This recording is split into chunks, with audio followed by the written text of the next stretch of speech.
We live, we letting the room fill up. What's going on, y'all? What's going on? I'm back at it again with my brother Sherrif. We're gonna talk about some issues. You know, it's been about 7 months. How you doing, man? I'm doing great, brother. How are you? I'm blessed. I'm blessed. All right. Business going good, and just trying to be a positive brother out there in these streets. You know what I'm saying? Yes, sir. Yes, sir. If y'all didn't know, brother Sherrif, he is a 34 veteran and a former president of the Midwest region of the National Bank, the National Black Police Association, and a community brother fighting to change the condition of our community. And we appreciate you for that. You know, we appreciate the things that you do for us. And one thing in the black community, as we all know, we have a serious problem with is unification. Now, we've been fighting this for too long, and we can't continue to do it. Change is something that has to come. So since we know that unification is a problem that we face, Sherrif, what are some ways that we can start moving towards the right direction as far as unification? The one thing that we gotta do is we have to understand our history. And once we understand our history, we have to understand the true meaning of love and the true spirituality that was left by our ancestors. Our ancestors left us strong teaching about, our position and what our goals are, and we have to find out what our mission is through our ancestors, and we have to carry it out. But the one thing black men in America have to start doing, it particularly in St. Louis, is learn to love and respect one another. That is the reason why so many things are happening in our community, because we're disconnected. We're disconnected on a spiritual level. We're disconnected on the love level. We don't love each other enough to understand our position. Jealousy and hatred has infiltrated our community. Everybody loves and takes care of themselves. We take care of everybody but ourselves. So until we get back into that simple understanding of what our ancestors left us, we'll never be able to move forward, and we will continue to be in a situation with police brutality through emotionalism, killing one another through self-hatred, and the drugs and the things that are infiltrated in our community. We won't ever understand where it comes from. It comes from so many places, but instead of us looking at the real problem, we point the fingers at each other, and somebody's infiltrating that by keeping our minds off of that unity.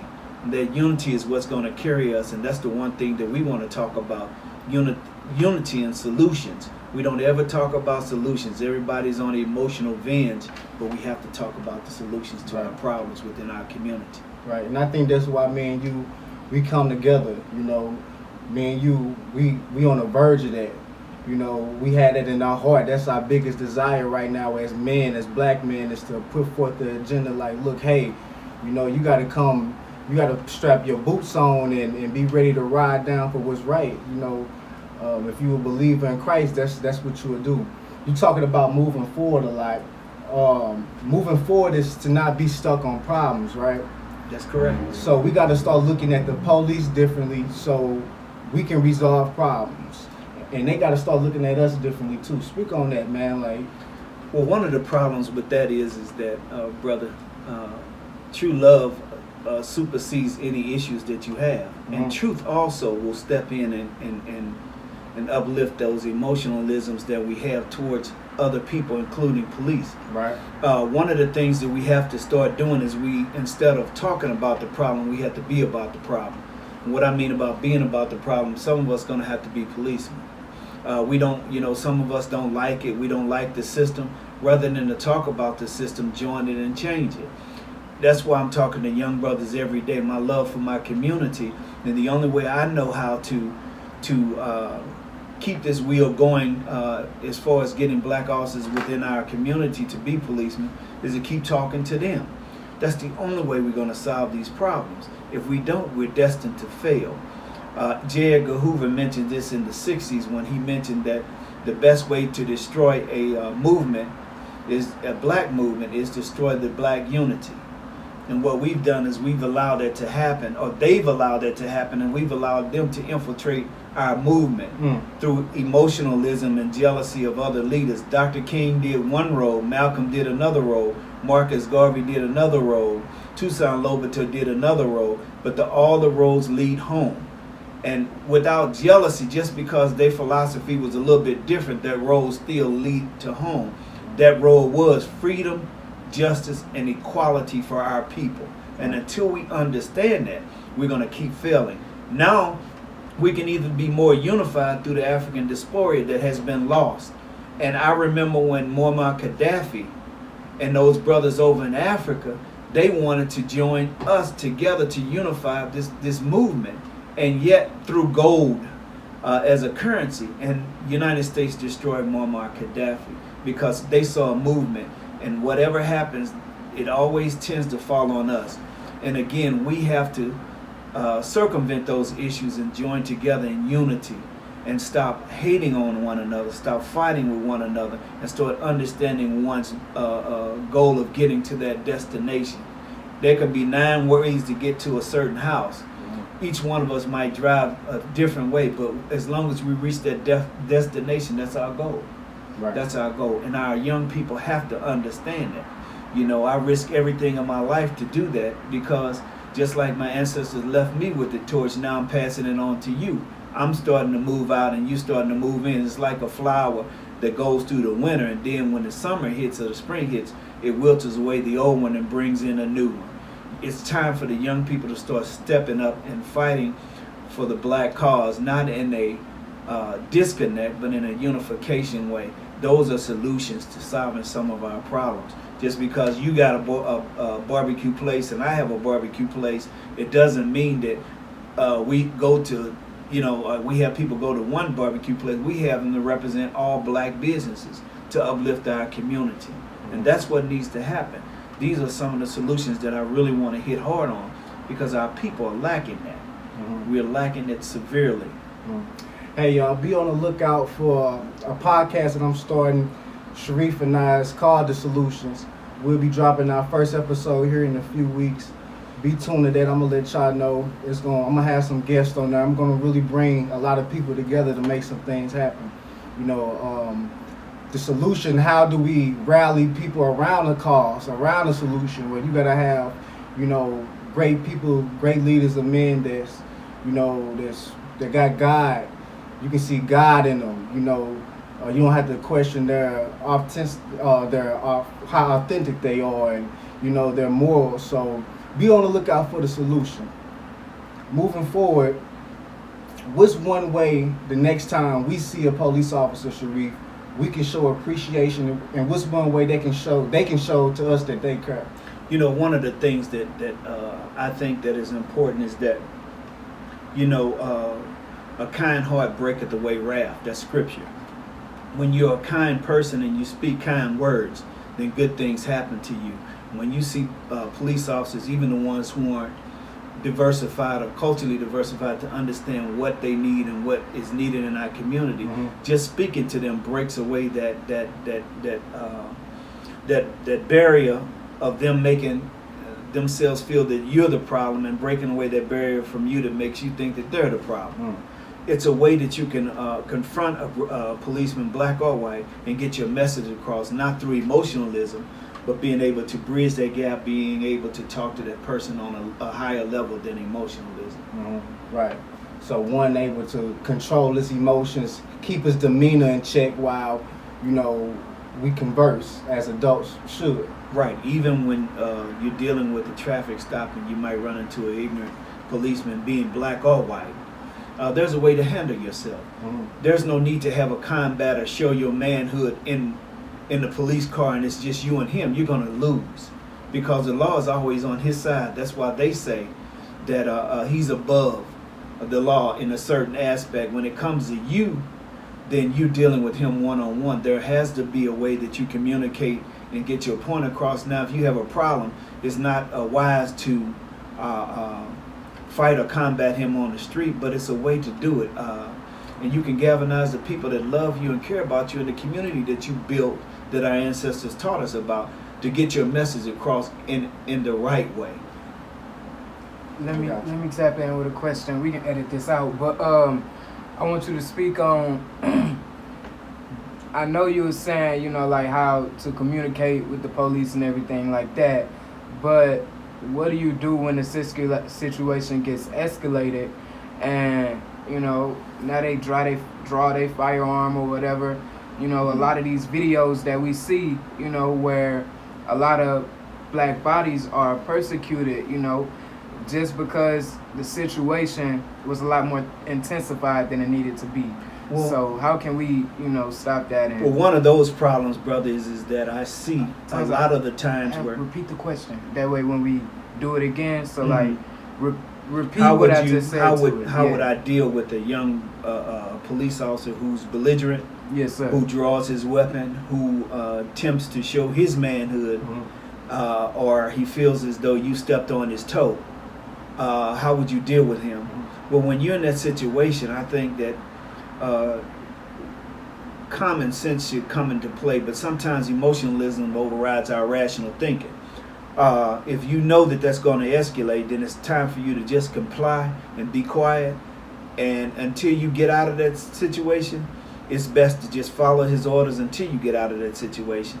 And I see a lot of people from videos and things of that nature. They, what did I do? What did I do? Ouch, you hurt me, blah, blah, blah. Rather than to just, it's not taking your manhood away, but it's creating an atmosphere so you can be on this earth to tell your story. You can't tell your story from the grave. You can't get your flowers on the grave. You want to get your flowers while you're alive. So the best thing to do is to comply and make sure that if there are witnesses around, when it's all over with, you go back and get those witnesses and you galvanize the community that you rallied around that can help you solve some of the problems of dealing with that person, because 9 times out of 10, he may have a situation where he has done it before. And it's a pattern. But you know, you file a complaint, somebody else filed a complaint, pretty soon it's going to be enough complaints where you can justify what he did to you, and you can justify how he was unfair to you. And that's what you want to live to tell. So when our kids come along, they'll know how to deal with the situation, and watching you and how you handled it makes it different. But if you're gone, there's no way you'll be able to do that. And the way they want to do it, they, you know, a lot of them want to show, not all, but a lot of police officers, for some unknown reason, have the tendency to show they have to show their manhood. And that's because they're not culturally diversified to even be in our community. There's no way on God's earth that, this is my opinion, I feel that if you have a 99% black community, your police department is 99% white. Right. They're not culturally diversified to understand that there should be 99 blacks in a 99% white, in a 99% black community. And with those people, some of those brothers can also school and help some of them young brothers who aren't culturally diversified, because you lead by example. When they see you handling a situation a certain way, then they'll galvanize behind you. But if they see a white one do it, then 9 times out of 10 it's going to be a different story, because he understands that he has to feed his family. And some of us, our love for not loving self, feel that the only way we can be in a certain position is we do what other people tell us to do and not what we should do and what is right. Right. We here to help y'all. You going through some things, you know, you had a situation in the past, you know, Officer Sherrif is with the Black Police Association. You know, he's helped many families, you know, put, you know, cases, things that they didn't even want to share or wouldn't really getting help. You know, he got some connections, so feel free to hit me up. We here to help any way we can. We got any questions? So I got another one coming for you. I wanted to know, so for a lot of our young black men and women that are already incarcerated, we see things happening where they just started to get reparations in Illinois, you know, to where the people that have been living in Illinois from 1919, I think, to like 1969, they get reparations from the legal marijuana money. It's $10 million over 10 years for people who lived in that area and have been discriminated against when it comes to housing and different things like that. So to sum it up, I'm asking for a lot of our population is currently incarcerated for a lot of offenses such as things like drugs, and now literally every state has legalized marijuana in some type of capacity. So how do we put our black brothers and sisters not only to work, but give them some type of purpose, when they get out of jail? Because a lot of times they go right back into jail. Their recidivism rate is that they go right back into jail because when they get out, they have no opportunities, they feel like. So how can we do our part and make sure that our black brothers and sisters have those opportunities when they come home from jail, so we can properly rehabilitate them? Because I feel as though waiting on the system to rehabilitate our people is never really going to be in our benefit. We have to rehabilitate our own people. So how do we rehabilitate those people that have already been to jail and that rehabilitation system has failed them? Well, one of the things that we have to understand again is I'm going back. I'm sorry, can you repeat the okay, question? How can we change the condition of our brothers and sisters who have been locked up or Yes, sir. incarcerated for years, and the recidivism rate is so high, with them going right back into the prison population and not receiving help from the outside, from other people? What programs should we be able to use or to utilize? Well, number one, there are numerous programs out here today, and black people are getting involved with helping incarcerated brothers and sisters. But here's the key. Again, you can help brothers and sisters all day long. If they don't understand knowledge of self, they're not going to make it. If they don't understand that this picture is bigger than them, and we understand the emotional part of going to prison unjustifiably, then we have to change the condition of our minds to help us get out of that condition. As long as we keep thinking that we are, and see, this is the problem with our community today. We have been given things so much, even from our own family members, that we don't know how to work for things. We don't know how to work to get what is ours. We expect for somebody else to do it for us. But the Honorable Elijah Muhammad of the Nation of Islam said, do for self. Malcolm said, do for self. Marcus said, do for self. And the Honorable Minister Louis Farrakhan today said, do for self. And what they're doing is trying to wake you up to understand, you black, you started it all. If it wasn't for your ancestors, we wouldn't be sitting here having this podcast. But because our ancestors left something for us to gravitate to, which is doing for self, we have to capitalize on it and stop being emotional and expecting for somebody else to do for what you can do for yourself. That's good. I like that. Got any more questions coming in, y'all? Yeah. Ask questions. Come on, y'all. Tap in. So I got another one for you. So when it comes to doing for self, what are some of the specific things that you would encourage people to start doing to actually liberate themselves and start, getting on that journey towards self-reliance, sustainability, and independence? In order for somebody to learn to do for self and understanding their mission is to understand themselves, understand what God created within them, understanding that there is love within themselves. I'm talking about true black love and spirituality. Whereas you can express it when people see you, they see love and spirit in you. So when they see that, they gravitate to you because you have that, and it'll evolve to some other person, and you always help somebody. That's the key to our success. The Chinese help each other, the Russians help each other, the Arabs help each other. We don't help each other. We help them, but we don't help each other. We have lost our identity. We don't know who we are, and that's our failure. We don't know who we are, and we don't love each other enough. And now it's gotten to the point now where children and women were off limits. Now you see the self-hate of brothers killing women, then kill themselves. That is a natural hate and a disconnect of who we are as a people, because we never did that. We never allowed it. And instead of doing something about it, we sit back and let it happen when we know that this brother is about to explode, because he definitely has called somebody and told them what's going on. We know, but instead of helping, we use this cowardly sentence or word that snitch. I ain't no snitch. I'm not snitching. But what if it happened to your family? What if it happened to your relatives or your son or your daughter? Then you want the whole world to stop to hear you. But any other nationality, if they see something doing wrong, they don't care who it is, and if it's their family member, they want to tell so we can get along with the right thing to do as far as spirituality goes, because that's the right. You do wrong, wrong will follow you. If you do right, righteousness will follow you. We ain't gotta look to the sky for a God. We're God to the highest God.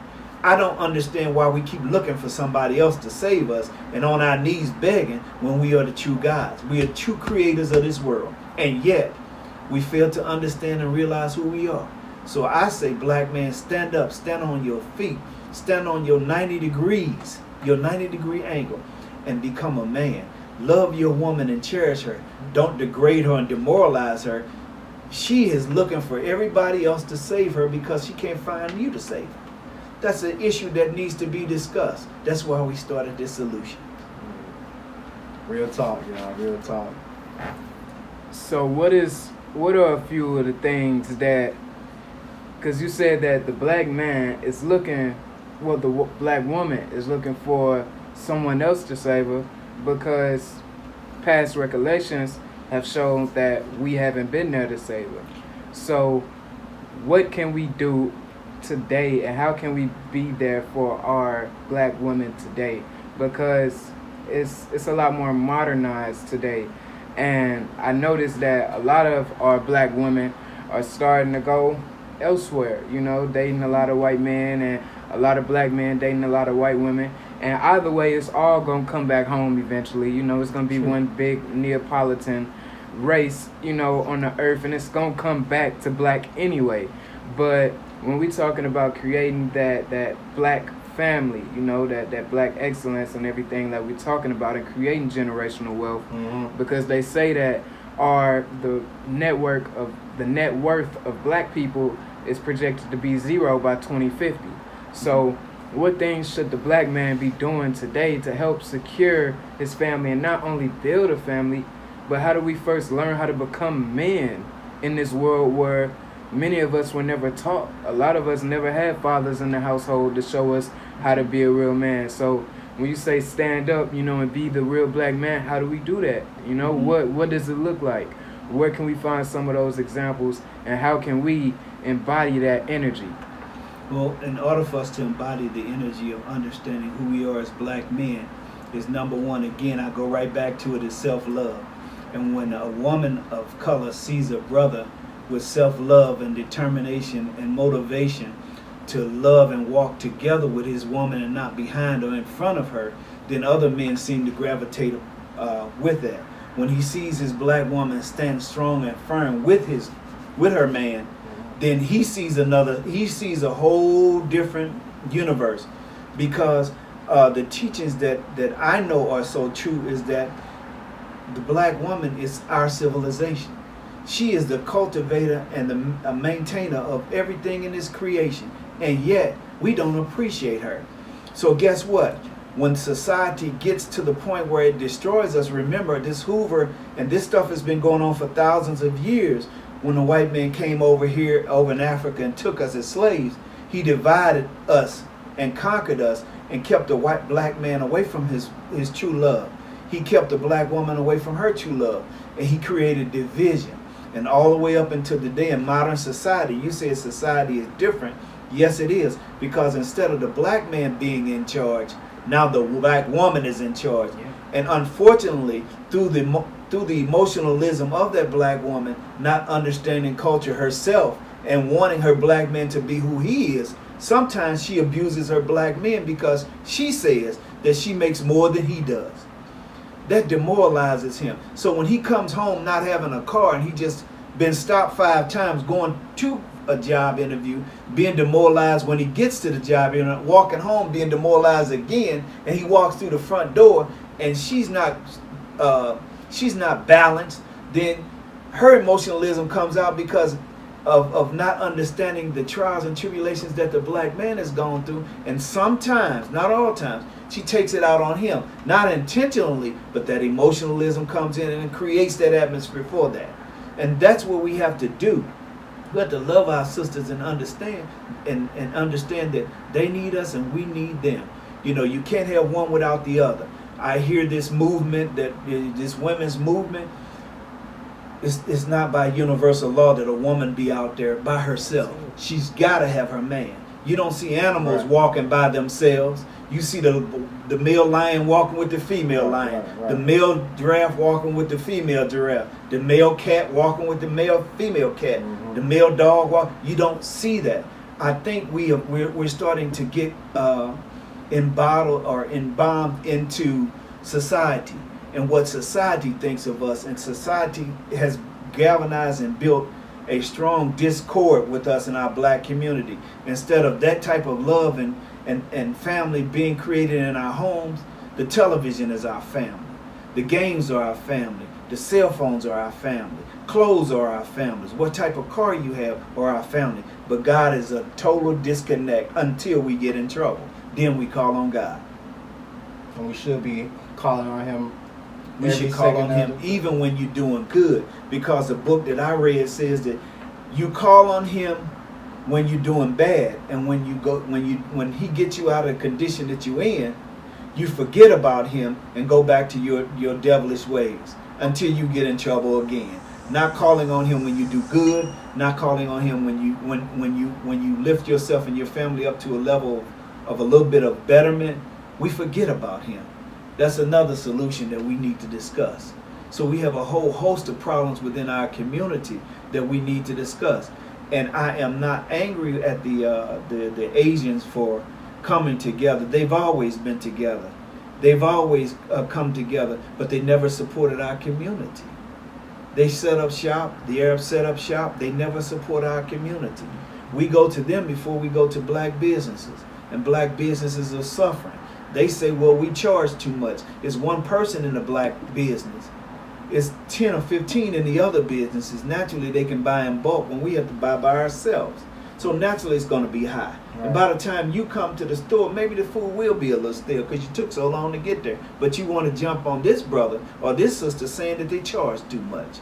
That's a disconnect from your community. We should be piling in our communities. Everything on this earth we created, from the stop sign to the oils in the car to the air conditioner to the refrigerator. How can we forget that? How can we forget the love that our ancestors made and were forced? It was taken away from them by force, and yet we haven't fought to get it back. And you know, the solution is about love too, y'all. Don't forget that. You know, we ain't just doing this to waste our time. I didn't bring him over here to waste this man's time. You know, this is something that we really doing. Real legit men, frontline men out there that's putting in that work. You know, like and share this video, pass it along. You know, this is just something that, you know, people need to see, that rawness, that realness, that genuineness. You know, I'm just thankful that we was able to put this together today. Yes, sir. We got some more talking and chopping up to do on our podcast that we want to prepare for our people. But thank y'all for tuning in. You got any more questions coming streaming through the live? I got one more I want to add. Okay.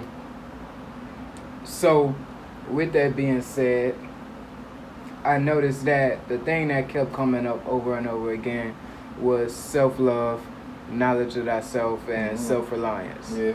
Yes. So, as far as day-to-day things that the average black man or woman could do to, one, because we know, you know, our relationship with the police is something that we definitely have to work on. So what are some specific things we could do to mend and build a relationship like that? Like, a lot of people say, you know, defund the police and everything. And I want your opinion on that. You know, with you being a police officer, like, how would, you know, that help? Or is it a way to help? Or is there a better option? You know, and my second part to the question is, what are some other day-to-day things that the black man and woman can do to start building that self-love and knowledge of self? Because a lot of the things that we look for, you know, the things that we are taught in the history books and that we see on TV don't reestablish that self-love and that knowledge of the true black man and the original man and woman. They reinforce the patriarchal society of the white man. So how can we, start to learn this and implement it ourselves in our lives realistically in today's society? Okay, you asked two questions. How can we build that unification between us as far as developing the concept of love with one another and starting to build that relationship? And then there was one question about defunding the police and what can we do to change the condition of our community when you're talking about defunding the police. First, in order for us to build the relationship within our community with each other and establish that foundation, is we got to go back to it. In order to go back to it, we're going to have to pick up some books and turn off the TV and start reading about our history. And even within our families have struggled and suffered, and they have stories to tell that we need to ask what happened and how can we better ourselves. I'm talking about family doing this, not the brother doing it by himself or the sister doing it but I'm talking about together with the children. Everybody getting together and to listen and to sit down and listen to those stories of what happened. I remember Tyler Perry movie, whereas at the family reunion, they all came together and you listened to the bell being rung. It was a call for the spirits to wake up the young people and to tell the stories of the trials and tribulations that they've gone through and what was the most important part of the whole story of what they were telling. It was land. Land is your gold mine. We've allowed them to take it away. We don't have that anymore. We have to get that back. But at the same time, in order to get that back, you have to understand your purpose and what's the purpose of keeping that land. You follow me? Right. This will help us wake up to a lot of things and better understand, not through emotion, but out of divine love and understanding of who God is. That'll get us to that point where we used to.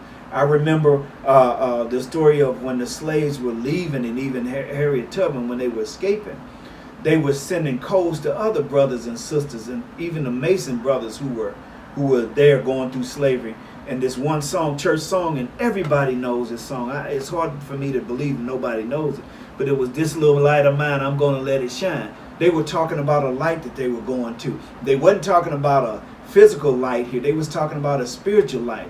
And that spiritual light was Africa, because the sun rises in the east where Africa is and sets in the west. They were moving east towards that light to get back home.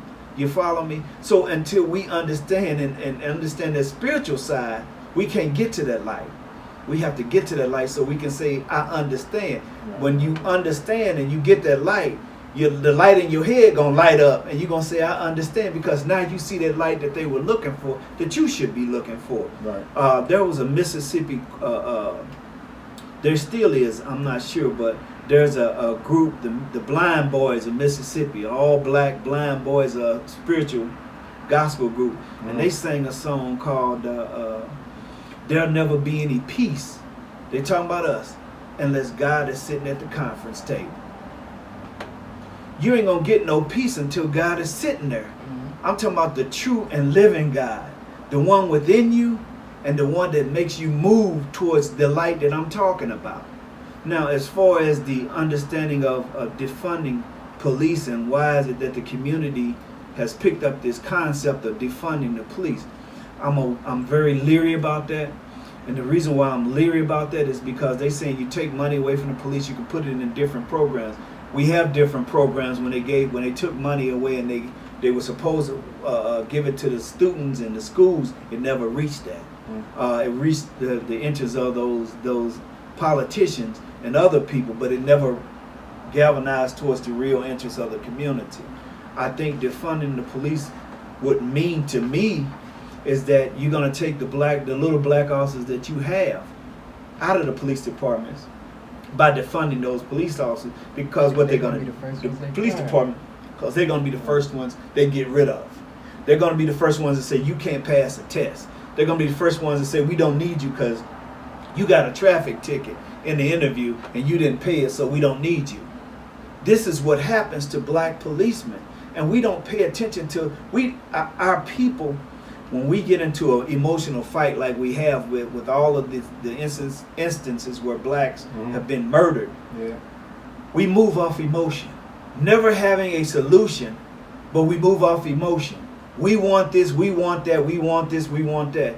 But if you put black people in those police departments who are conscious, maybe it wouldn't happen as much. If you move white officers out of those black communities and make it where it's an equal amount of blacks and whites within those communities, we would have this problem. Are we really trying to solve this problem? Or it's all about emotionalism and myself and me, myself and I, and how far I can get up on a podium and say Black Lives Matter, this matters and that matters. It doesn't matter until we all in it. It can't be one person. It's got to be us all. And until we understand that, we're going to continue to fail. We're going to continue to suffer.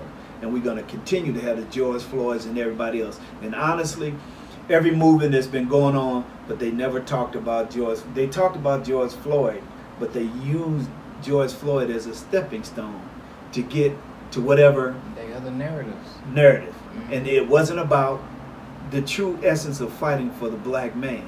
Because every time you turn around, no matter where you look or where you go, it's the black man suffering. Nobody has suffered worse than the black man. In every movement that you have, from the gay rights movement to the lesbian movement to the Black Lives Matter movement to the white blacks marching together, the only person has suffered worse than anyone in this world is the black man. The black man. If they pulled up the Holocaust, the black man has suffered more than anybody through castration, through murder, and through everything else. And yet the black man can't get the position that the black woman have in a business.